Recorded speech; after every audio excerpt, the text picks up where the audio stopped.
अनेकांना शेळीपालन व्यवसाय सुरू करायचा आहे, पण पैशाअभावी त्यांना हा व्यवसाय सुरू करता येत नाही.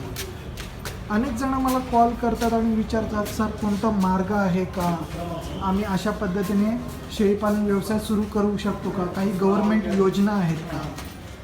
तर हाच मुद्दा आपण डोळ्यासमोर ठेवून सध्या आपण पंचायत समिती येथे आलेलो आहोत. शेळीपालनामध्ये असणाऱ्या योजनांबद्दल जाणून घेणार आहोत. तर आपण सरांशी भेटूया. सरांचं नाव आहे डॉक्टर वामन डबेटवार आणि हे इथे पशुधन विकास अधिकारी म्हणून कार्यरत आहेत. सरांशी आपण भेटूया आणि शेळीपालनामध्ये कोणकोणत्या योजना आहेत ह्या सर्व योजना आपण त्यांच्याकडनं त्यांच्या तोंडूनच जाणून घेऊया.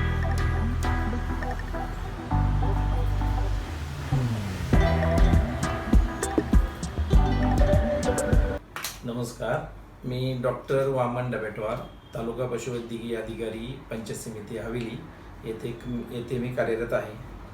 तर प्रवीण साहेब, आपण जे शेळी पालनाबद्दल काही जे मुद्दे मला विचारलेला आहे की आपल्याला महाराष्ट्र राज्यामध्ये शेळी पालनासाठी 2 योजना आहेत. एक योजना तर आहे जिल्हा परिषद मार्फत राबते, त्याला म्हणतो आपण राज्यस्तरीय योजना, आणि दुसरी जी योजना आहे ते नाविन्यपूर्ण योजना. अशा 2 योजना आहेत.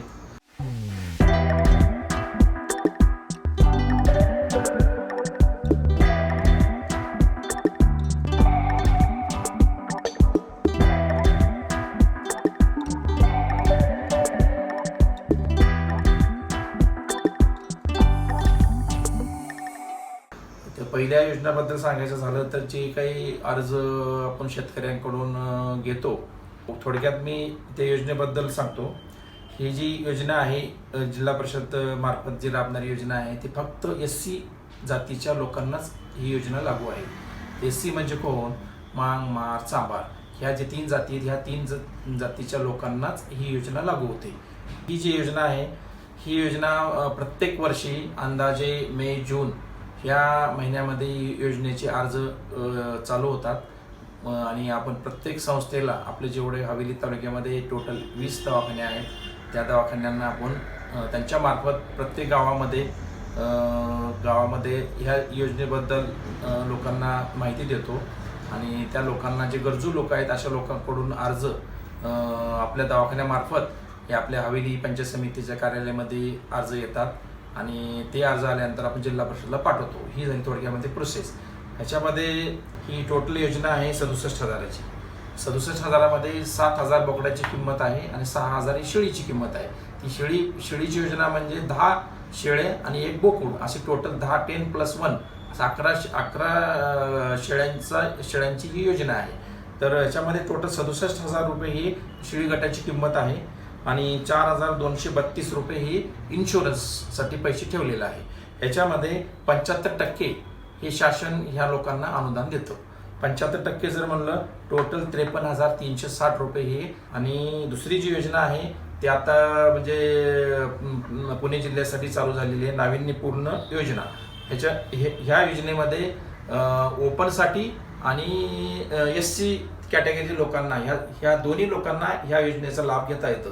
आणि ही योजना, याच्यामध्ये तुम्हाला थोडक्यात सांगतोय, नाविन्यपूर्ण योजना जी आहे राज्य शासनाची, ही एकूण योजना आहे 86,707 रुपयाची योजना आहे. ह्यामध्ये तुम्हाला थोडक्यात डिस्ट्रीब्युशन सांगतो मी. शेळ्यांच्या गटाची किंमत आहे 67,000. परत त्यासाठी आपण निवाऱ्यासाठी 15,750 रुपये देतो.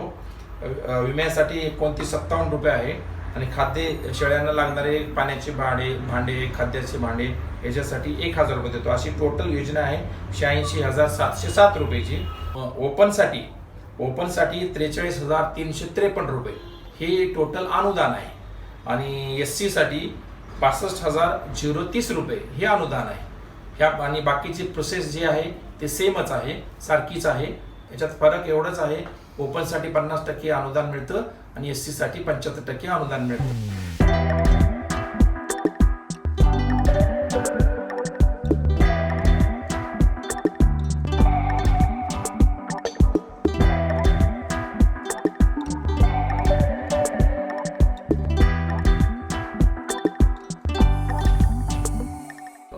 कोणी अर्ज भरेल त्याची जिल्हा परिषद मार्फत निवड होते. अशा लोकांना बाजारामध्ये जाऊन ह्या लोकांना शेळ्या 10+1 अशा शेळ्यांची खरेदी करून या लोकांना आपण देतो आणि बाजारामध्येच शेळ्यांचा विमा उतरवला जातो, फोटो काढला जातो. मी तालुका प्रमुख म्हणून मी असतो. संबंधित दवाखान्याचे पशुधन विकास अधिकारी किंवा पशुधन पर्यवेक्षक हे बाजारात हजर असतात आणि नॅशनल इन्शुरन्स कंपनीचे जे विमा प्रतिनिधी आहेत विमा उतरण्यासाठी हे पण त्या बाजारामध्ये उपस्थित असतात. तर ह्याच्यामध्ये 3 वर्षाचा विमा उतरला जातो. जर 3 वर्षामध्ये जर त्या शेतकऱ्यांची शेळी जर मृत्यू झाली तर इन्शुरन्स कंपनी 6,000 रुपये, एक शेळी मेली तर 6,000 रुपये देते आणि एक बोकूड जर मेलं तर 7,000 रुपये इन्शुरन्स त्या मंजूर झाल्यानंतर आम्ही त्याच पैशाचं त्या लाभार्थ्यांना खरेदी करून शेळी किंवा बोकूड हे आम्ही खरेदी करून देतो. ही सगळी प्रोसेस झाल्यानंतर 15 दिवसापर्यंत आम्ही त्या लाभार्थ्यांच्या अकाउंटला डीबीटी करतो.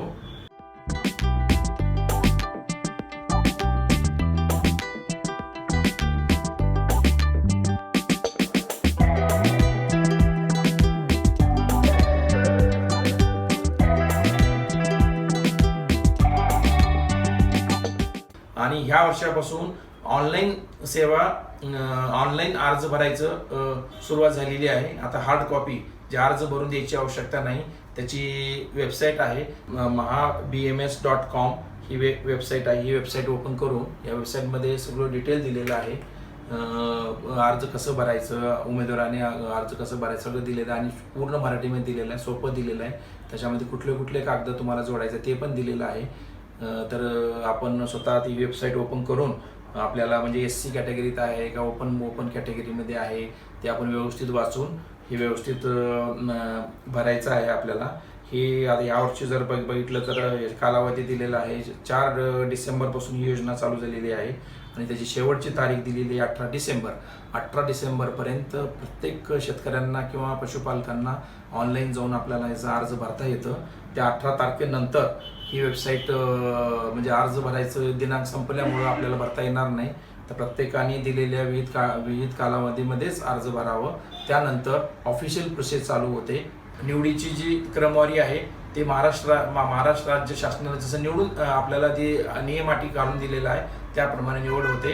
त्याच्यामध्ये प्राधान्यक्रम आहे BPL म्हणजे दारिद्र्यरेषेखालील, त्याच्याखाली आलं अत्यल्प, त्याच्याखाली आलं अल्प, त्यानंतर सर्वसाधारण, हे झालं क्रायटेरिया. जर उदाहरणामध्ये एखादी महिला आहे, BPL आहे आणि कुठल्या आपल्या सोसायटीचे ते मेंबर असेल दूध संघाची तर अशा लोकांना प्राधान्यक्रम देऊन 1 नंबरला जातात.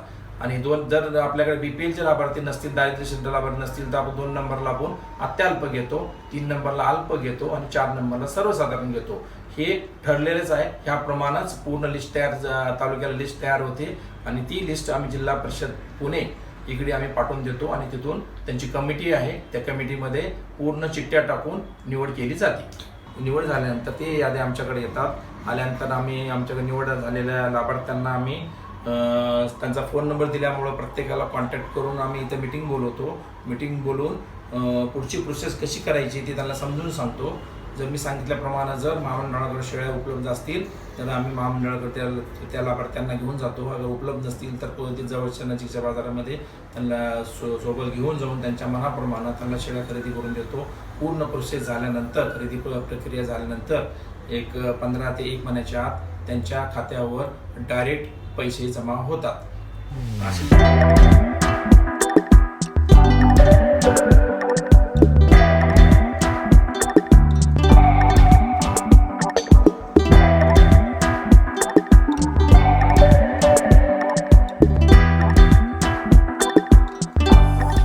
योजनेसाठी आपल्याला आधार कार्ड, अपत्य प्रमाणपत्र, रहिवासी प्रमाणपत्र, बँकेचं पासबुक, जागेचं पुरावा, 7/12 असेल, 8 असेल, अगर तुमच्या शेती नसेल तर तुम्हाला असेसमेंट द्यावं लागेल.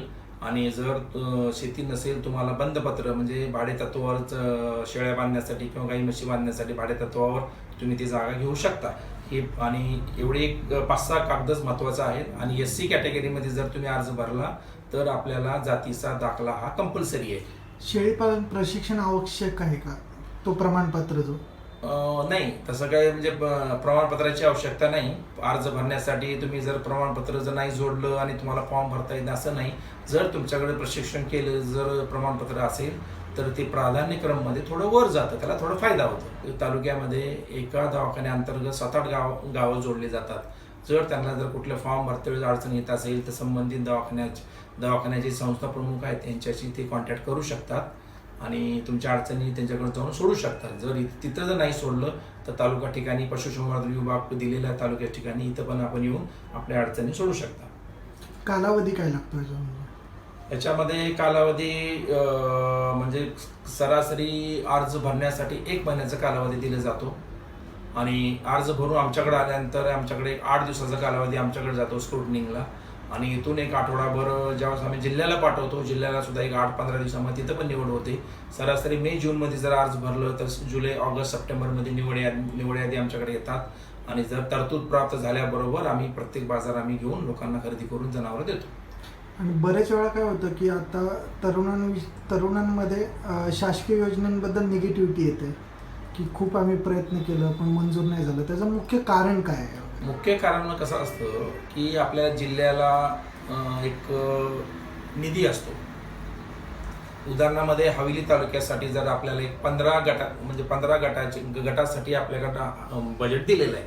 15 गट म्हणजे सरासरी 7-8 लाख 10 लाख रुपये दिलेले आहे. जर आपल्याकडे जर एक 50 अर्ज आले असतील त्याच्यामध्ये प्राधान्यक्रमानुसार निवड केली जाते आणि उरलेले जे लोक असतात, उदाहरणामध्ये 50 अर्ज आले आणि आपलं टार्गेट आहे 15चं, जे 35 जे लाभार्थी आहेत ना, 35 लाभार्थी आपण ही प्रत्यक्ष यादीमध्ये आपण जोडलं जातं आणि याच्यामध्ये निराश आणि हे कसं आहे एकदम म्हणजे छोट्या लोकांसाठी, ज्याला की म्हणजे उदरनिर्वाह, उदाहरणामध्ये नवरा बायको आहेत आणि बायको जर पुन्हा शेतामध्ये जर कामाला जात असेल, तिला जोडधंदा म्हणून शेळी पालनाचा आहे, दुधाचा आहे, असं जर केलं तर त्याचा उदरनिर्वाह होता आणि निराश होऊ नये.